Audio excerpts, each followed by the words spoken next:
Conclusion.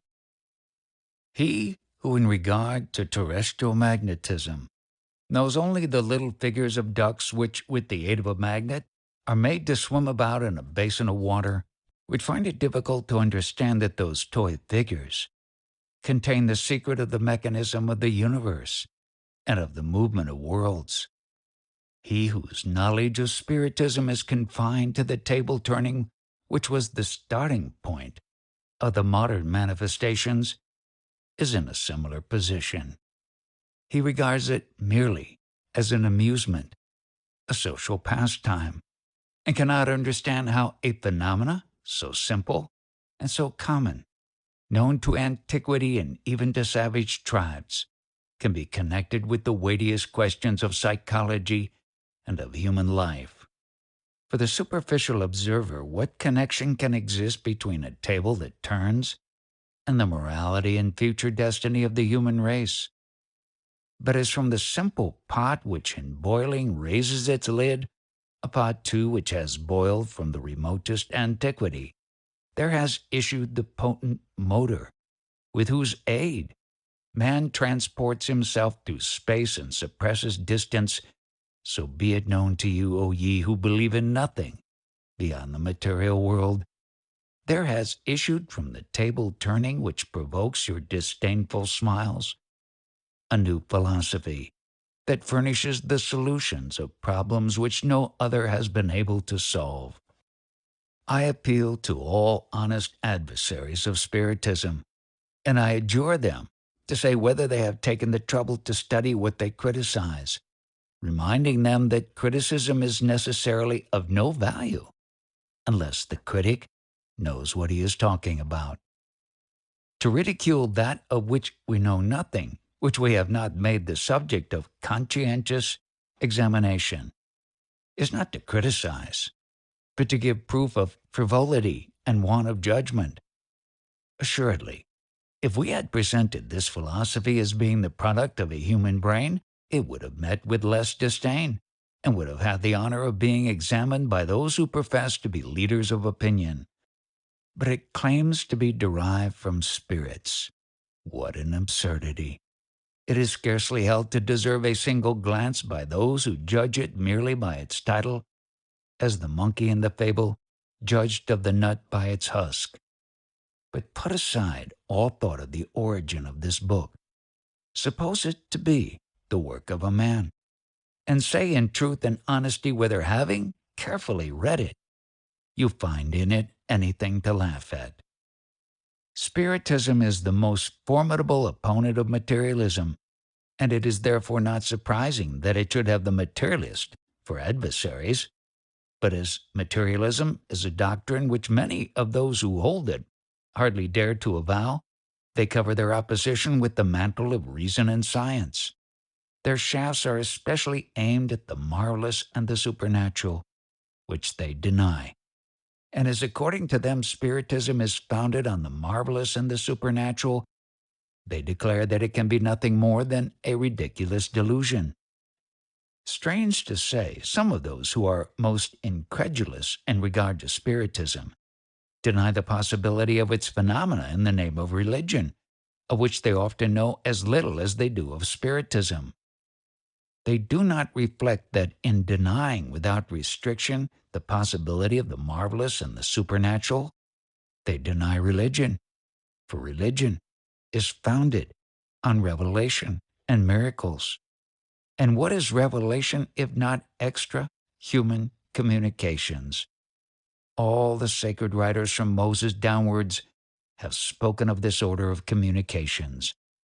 And what are miracles if not facts of a character emphatically marvelous and supernatural, since they are, according to liturgical acceptation, derogations from the laws of nature, so that in rejecting the marvelous and the supernatural, they reject the very basis of all religions. But it is not from this point of view we have to consider the subject. Belief in spirit manifestation does not necessarily settle the question of miracles. That is to say, whether God does or does not, in certain cases, derogate from the eternal laws that regulate the universe. it leaves, in regard to this question, full liberty of belief to all. Spiritism says and proves that the phenomena on which it is based are supernatural only in appearance, that they only appear to some persons to be such because they are unusual and out of the pale of facts hitherto known, and that they are no more supernatural than all the other phenomena which the science of the present day is explaining, though they appeared to be miraculous in the past. All Spiritist phenomena, without exception, are the consequence of general laws. They reveal to us one of the powers of nature, a power hitherto unknown, or rather that has not hitherto been understood, but which observation shows us to be included in the scheme of things. Spiritism, therefore, is founded less on the marvelous and the supernatural than is religion itself. And those who attack it on this score do so because they know not what it really is. As for those who oppose it in the name of science, we say to them, be they ever so learned, if your science, which has taught you so many things, has not taught you that the domain of nature is infinite, you are scientific to very little purpose. You say that you wish to cure your age of a malady of credulity that threatens to invade the world. Would you prefer to see the world invaded by the credulity that you seek to propagate? Is it not the absence of all belief that are to be attributed to the relaxing of family ties and the greater part of the disorders that are undermining society? By demonstrating the existence and immortality of the soul, Spiritism revives faith in the future, raises the courage of those who are depressed, and enables us to bear the vicissitudes of life with resignation. Do you call this evil?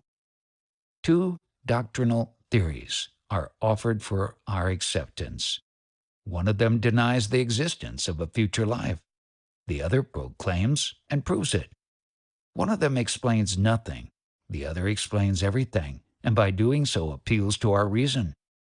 One of them is the justification of selfishness.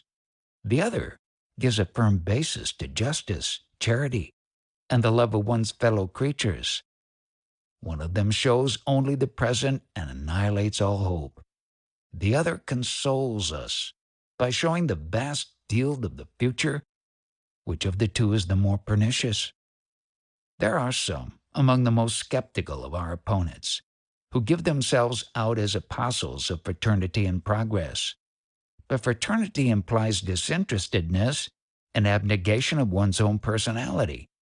And by what right do you impose such a sacrifice on him to whom you affirm that when he is dead, everything will be over for him, that soon, perhaps tomorrow, he will be nothing more than a worn-out machine, out of gear and thrown aside as so much rubbish? Why, in that case, should he impose on himself any privation?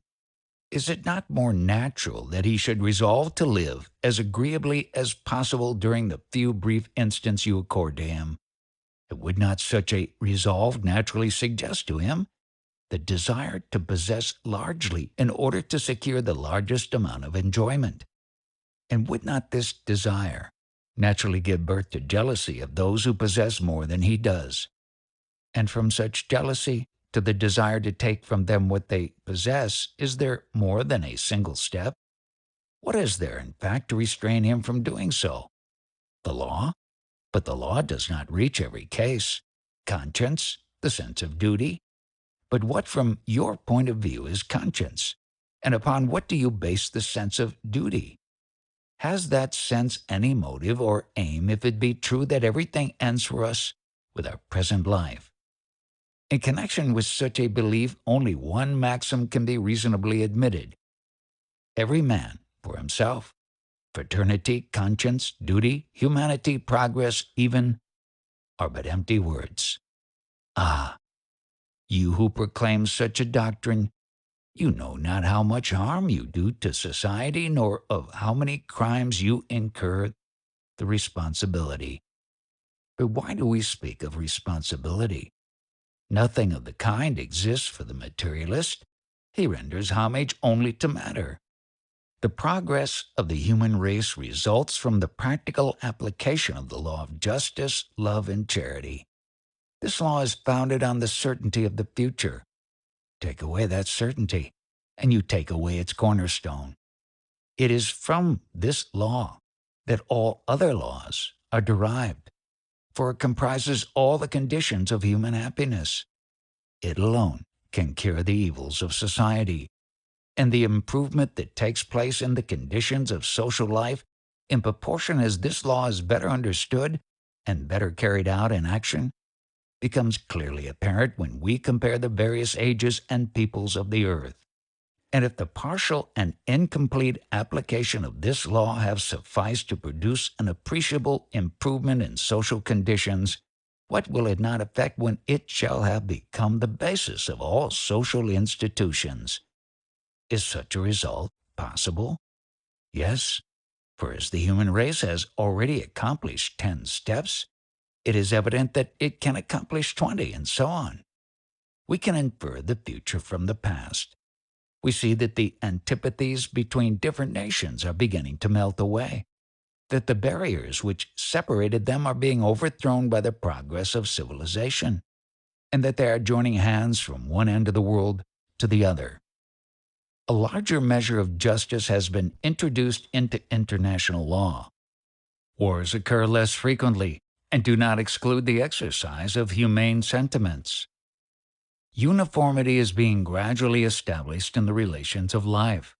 The distinctions of races and castes are being effaced, and men of different religious beliefs are imposing silence on sectional prejudices that they may unite in adoration of one and the same God. We speak of the nations who are at the head of civilization. In all these relations, men are still far from perfection, and there are still many old ruins to be pulled down before the last vestiges of barbarism will have been cleared away. But can those ruins withstand the irresistible action of progress, that living force which is itself a law of nature? If the present generation is more advanced than the last, why should not the next be more advanced than the present one? It will necessarily be so through the force of things. In the first place, because each generation as it passes away carries with it some of the champions of old abuses, and society is thus gradually reconstituted with new elements that have thrown aside antiquated prejudices. In the second place, because when men have come to desire progress, they study the obstacles which impede it and set themselves to get rid of them. The fact of the progressive movement of human society being incontestable, there can be no doubt that progress will continue to be made in the future. Man desires to be happy. It is in his nature so to do. He only strives after progress in order to add to the sum of his happiness, but for which result progress would have no object. For where would be the value of progress for him if it did not improve his position? But when he shall have obtained all the enjoyments that can be afforded by intellectual progress, he will perceive that he has not obtained complete happiness, and that this happiness is impossible without security in the social relations. And as he can only obtain this security through the moral progress of society in general, he will be led by the force of things to labor for that end, to the attainment of which Spiritism will furnish him with the most effectual means. Those who complain that Spiritist belief is spreading in all directions and threatening to invade the world thereby proclaim its power. For no opinion that is not founded on reason and on fact could become general. Therefore, if Spiritism is taking root everywhere, making converts in every rank of society, and especially among the educated classes, as is admitted by all to be the case, it is evident that it must be founded in truth. That being so, all the efforts of its detractors will be made in vain, an assertion born out of the fact that the ridicule attempted to be heaped upon it by those who have hoped thereby to arrest its march seems only to have given it new life. This result fully justifies the assurances that have been so constantly given us by our spirit friends, who have repeatedly said to us, "Do not allow yourselves to be made uneasy by opposition. Whatever is done against you will turn to your advantage, and your bitterest opponents will serve you in spite of themselves. Against the will of God, the ill will of men is of no avail." Through the moral teachings of Spiritism, the human race will enter upon a new phase of its destiny, that of the moral progress which is the inevitable consequence of this belief. The rapid spread of Spiritist ideas should cause no surprise, being due to the profound satisfaction they give to those who adopt them with intelligence and sincerity. And as happiness is what men desire above all things, it is not surprising that they should embrace ideas which impart so much happiness to those who hold them. The development of these ideas presents three distinct periods. The first is that of curiosity, excited by the strangeness of the phenomena produced. The second, that of reasoning and philosophy. The third, that of application and consequences. The period of curiosity is gone by, for curiosity has only a brief existence. The mind, when satisfied in regard to any novelty, quitting it at once for another, as it is not its habit in regard to subjects that awaken graver thought and that appeal to the judgment. The second period has already begun. The third will certainly follow. The progress of Spiritism has been specially rapid since its essential nature and its scope have been more correctly understood, because it touches the most sensitive fiber of the human heart, the desire of happiness, which it augments immeasurably, even in the present world. This, as previously remarked, is the cause of its wide acceptance, the secret of the force that will make it triumph. It renders happy those who understand it, while awaiting the extension of its influence over the masses. How many a spiritist who has never witnessed any of the physical phenomena of spirit manifestation says to himself, "Besides the phenomena of Spiritism, there is its philosophy, which explains what no other has ever explained. That philosophy furnishes me, through arguments drawn from reason only, and independently of any sanction but that of reason, with a rational solution of problems that are of the most vital importance to my future. It gives me calmness, security, confidence. It delivers me from the torments of uncertainty. In comparison with results so valuable, the question of the physical phenomena is of secondary importance." To those who attack this philosophy, we reply, would you like to have a means of combating it successfully? If so, here it is. Bring forward something better in its place. Find a more philosophic solution of the problems it solves. Give to man another certainty that shall render him still happier. But you must thoroughly understand the meaning of the word certainty, for man only accepts as certain what appears to him to be reasonable. You must not content yourself with saying that the thing is not so, which is a mode of proceeding altogether too easy. You must prove, not by negation, but by facts, that what we assert to exist has no existence, has never been and cannot be, and above all, having shown that it has no existence, you must show what you have to offer in its place. And you must prove that the tendency of Spiritism is not to make men better, and consequently happier, by the practice of the purest morality, that sublime and simple morality of the Gospels, which men praise so much and practice so little. When you have done all this, you will have the right to attack it.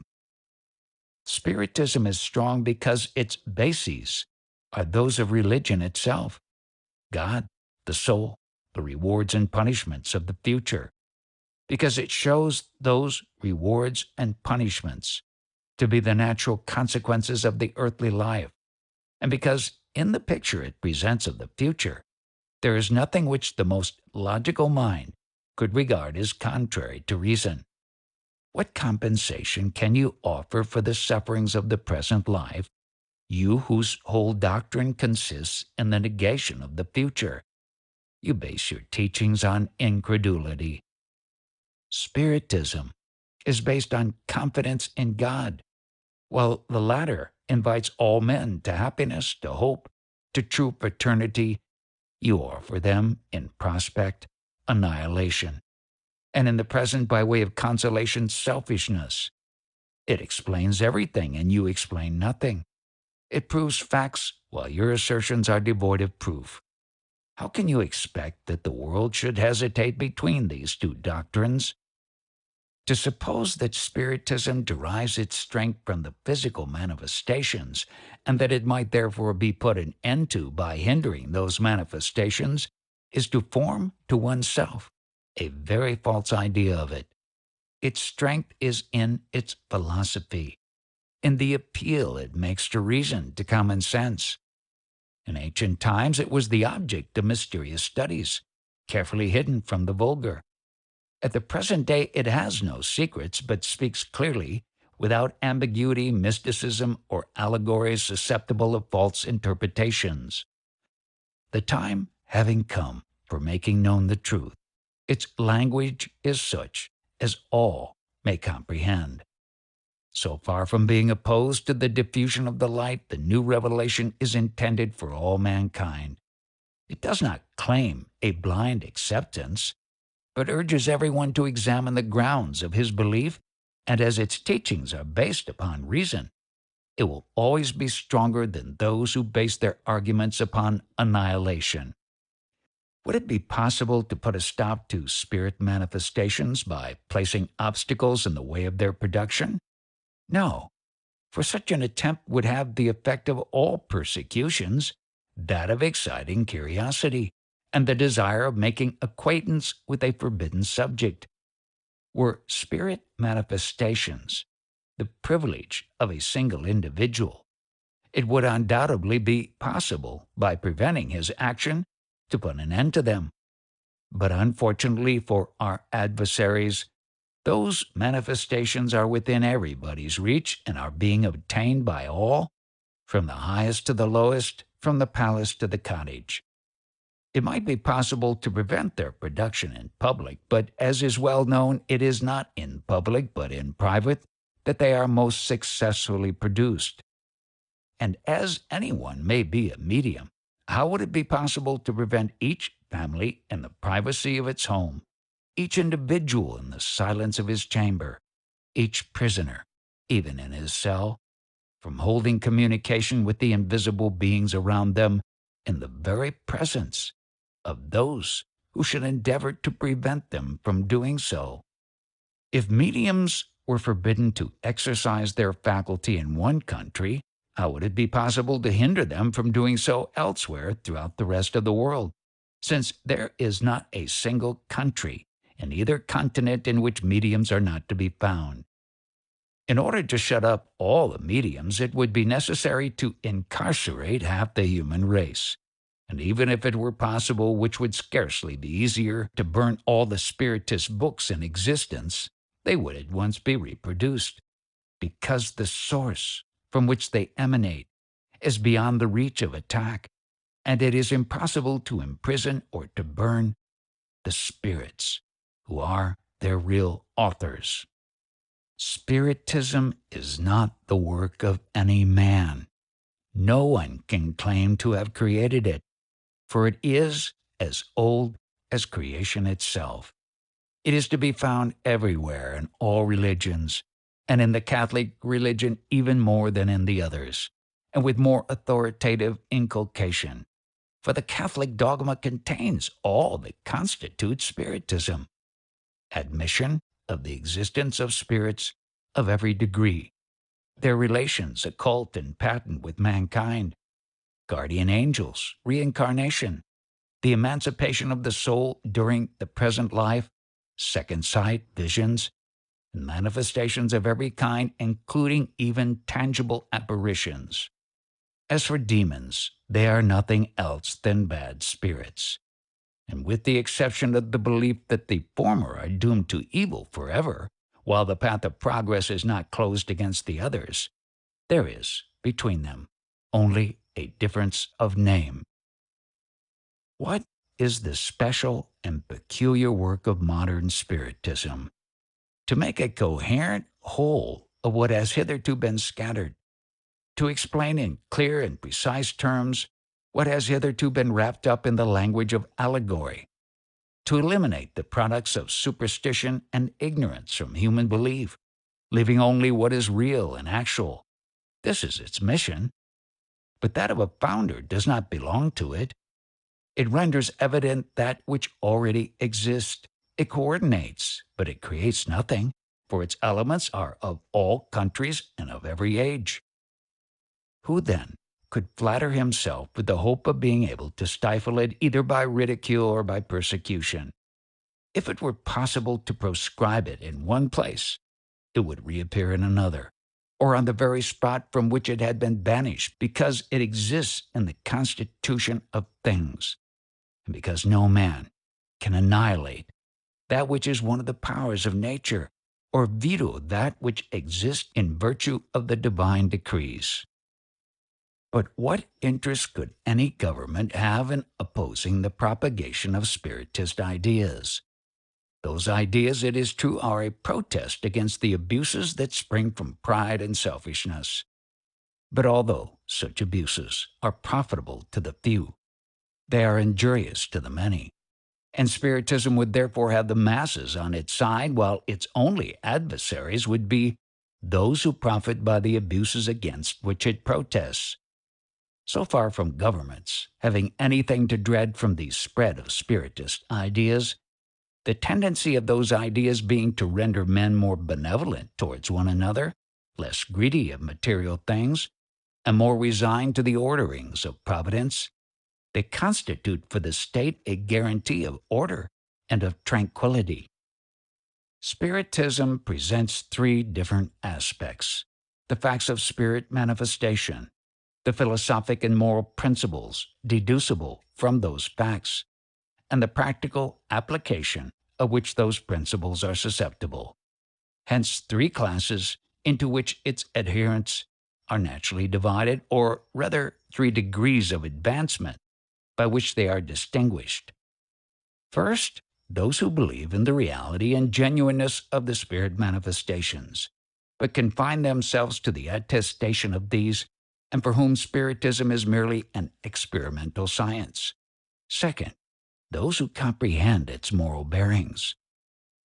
Third, those who put in practice, or at least endeavor to put in practice, the system of morality, which is the mission of Spiritism to establish. Whatever the point of view, experimental, scientific, or moral, from which these strange phenomena are considered, everyone perceives that they are ushering in an entirely novel order of ideas, which must necessarily produce a profound modification of the state of the human race. And everyone who understands the subject also perceives that this modification can only be for the good. As for our adversaries, they may also be grouped into three categories.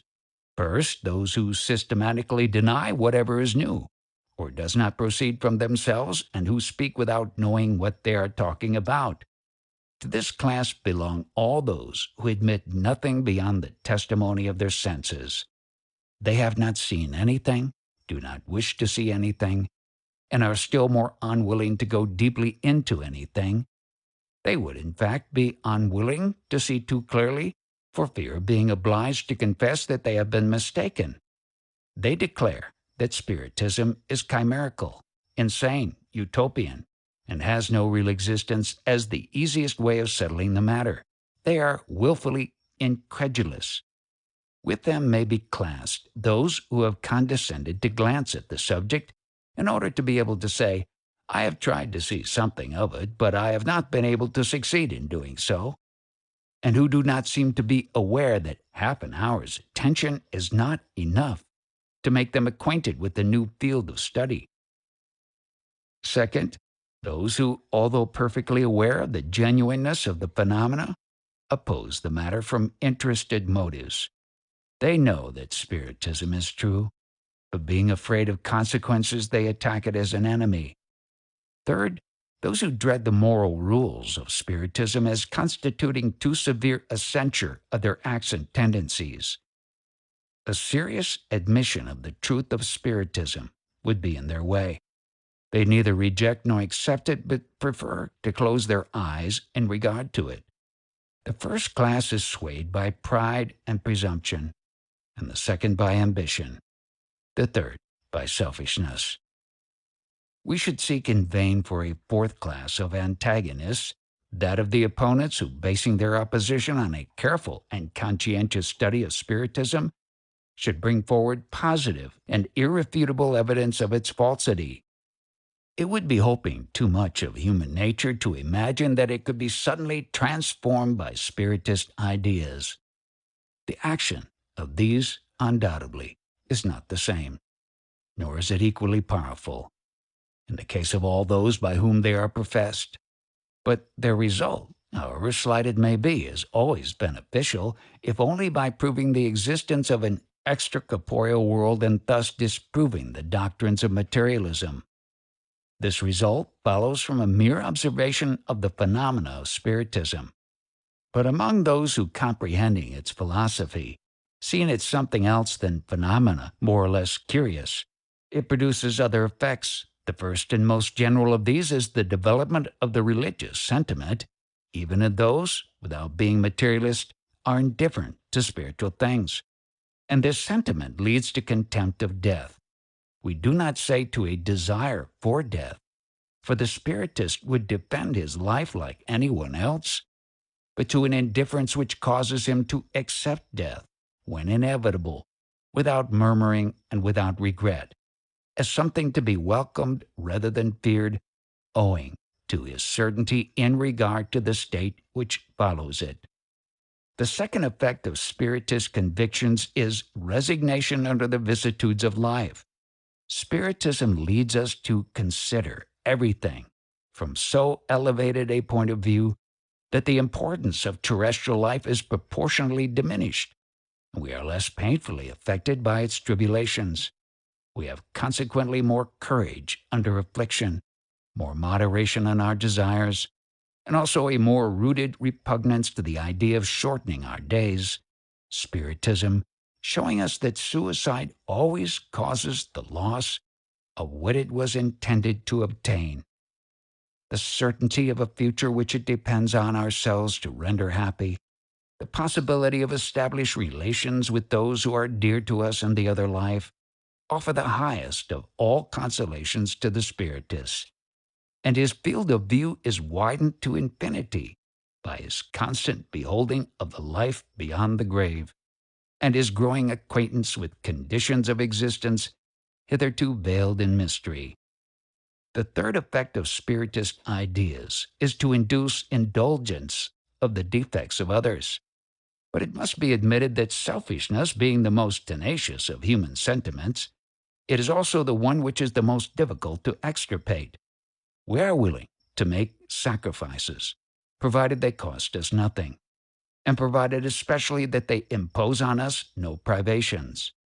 But money still exercises an irresistible attraction over the greater number of mankind, and very few understand the word superfluity in connection with their own personality.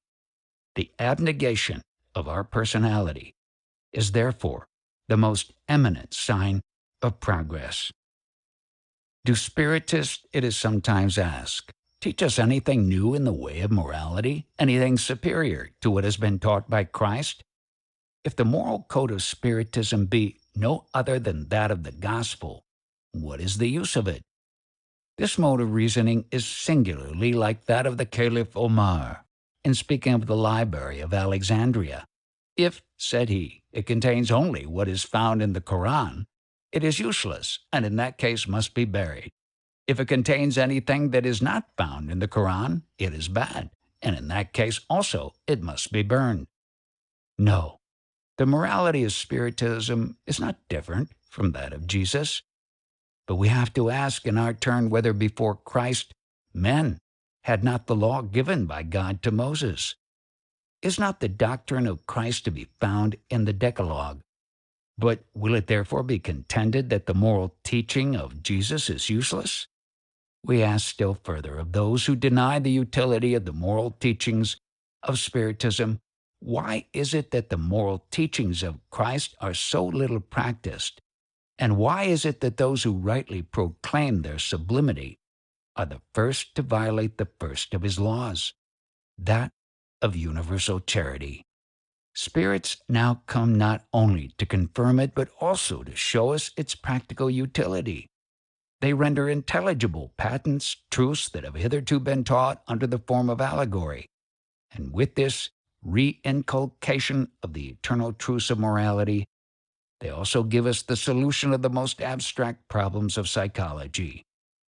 Jesus came to show men the road to true goodness, since God sent him to recall to men's mind the divine law they had forgotten. Why should he not send spirits to recall it in their memory once again, and with still greater precision, now that they are forgetting it in their devotion to pride and to material gain? Who shall take upon himself to set bounds to the power of God, or to dictate his ways? Who shall say that the appointed time has not arrived, as it is declared to have done by spirits, when truths hitherto unknown or misunderstood are to be openly proclaimed to the human race in order to hasten its advancement? Is there not something evidently providential in the fact that spirit manifestations are being made on all points of the globe? It is not a single man, an isolated prophet, who comes to arouse us. Light is breaking forth on all sides, and a new world is being opened out before our eyes.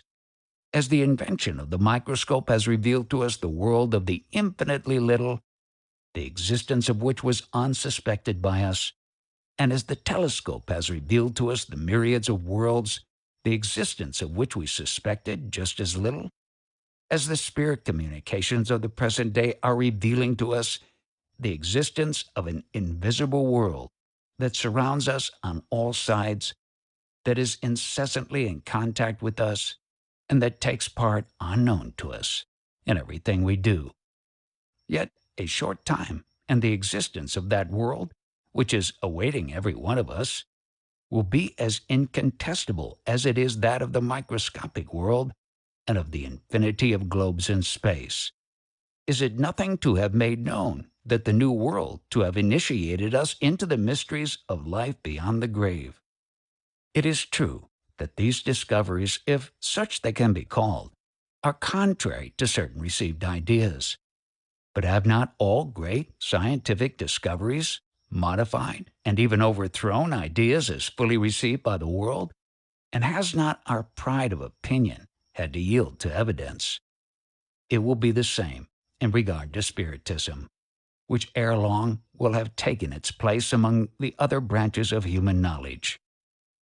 Communication with the beings of the world beyond the grave enables us to see and to comprehend the life to come, initiates us into the joys and sorrows that await us therein according to our deserts, and thus brings back to spiritualism those who had come to see in man only matter, only an organized machine. We are therefore justified in asserting that the facts of Spiritism have given the death blow to materialism. Had Spiritism done nothing more than this, it would be entitled to the gratitude of all the friends of social order. But it does much more than this, for it shows the inevitable results of evil, and consequently the necessity of goodness. The number of those whom it has brought back to better sentiments, whose evil tendencies it has neutralized, and whom it has turned from wrongdoing, is already larger than is usually supposed, and is becoming still more considerable every day. Because the future is no longer for them a vague imagining, a mere hope, but a fact, the reality of which is felt and understood when they see and hear those who have left us, lamenting or rejoicing over what they did when they were upon the earth. Whoever witnesses these communications begins to reflect on the reality thus brought home to him and to feel the need of self-examination, self-judgment, and self-amendment. The fact that differences of opinion exist among Spiritists in regard to certain points of doctrine has been used by opponents as a handle against it. It is not surprising that in the beginning of a new science, when the observations on which it is based are still incomplete, the subjects of which it treats should have been regarded by its various adherents from their own point of view, and that contradictory theories should thus have been put forth. But a deeper study of the facts in question has already overthrown most of those theories, and among others, that which attributed all spirit communications to evil spirits, as though it were impossible for God to send good spirits to men, a supposition that is at once absurd, because it is in opposition to the facts of the case, and impious, because it is a denial of the power and goodness of the Creator. Our spirit guides have always advised us not to trouble ourselves about divergences of opinion among Spiritists, assuring us that unity of doctrine will eventually be established. And we accordingly see that this unity has already been arrived at in regard to the major part of the points at issue, and that the divergences of opinion in regard to the others are disappearing day by day. To the question, while awaiting the establishment of doctrinal unity, upon what basis can an impartial and disinterested inquirer arrive at a judgment as to the relative merits of the various theories put forth by spirits? The following reply was given. The purest light is that which is not obscured by any cloud. The most precious diamond is the one which is without a flaw. Judge the communications of spirits in like manner, by the purity of their teachings.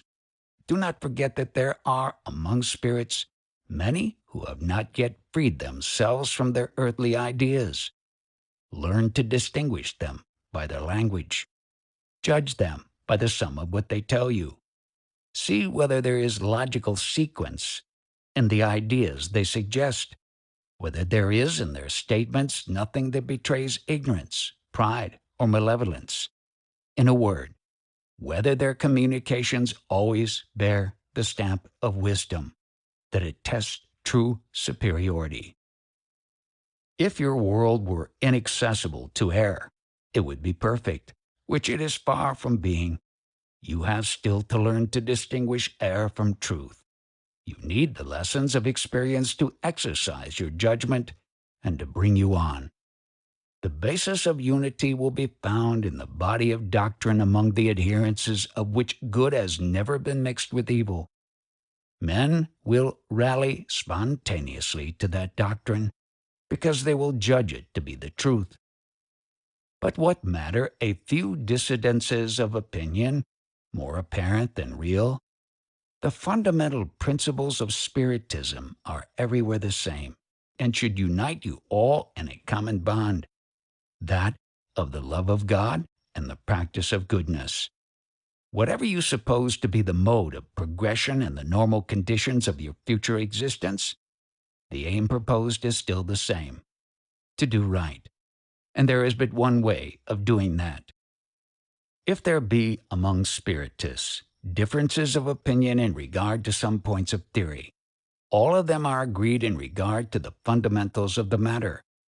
Unity, therefore, already exists among them, with the exception of the very small number of those who do not yet admit the intervention of spirits in the manifestations, and who attribute these either to purely physical causes, which is contrary to the axiom, every intelligent effect must have an intelligent cause, or to a reflex of action of our own thought, which is disproved by the facts of the case. There may then be different schools, seeking light in regard to the points of Spiritist doctrine that are still open to controversy. There ought not to be rival sects making opposition to one another. Antagonism should only exist between those who desire goodness and those who desire or do evil.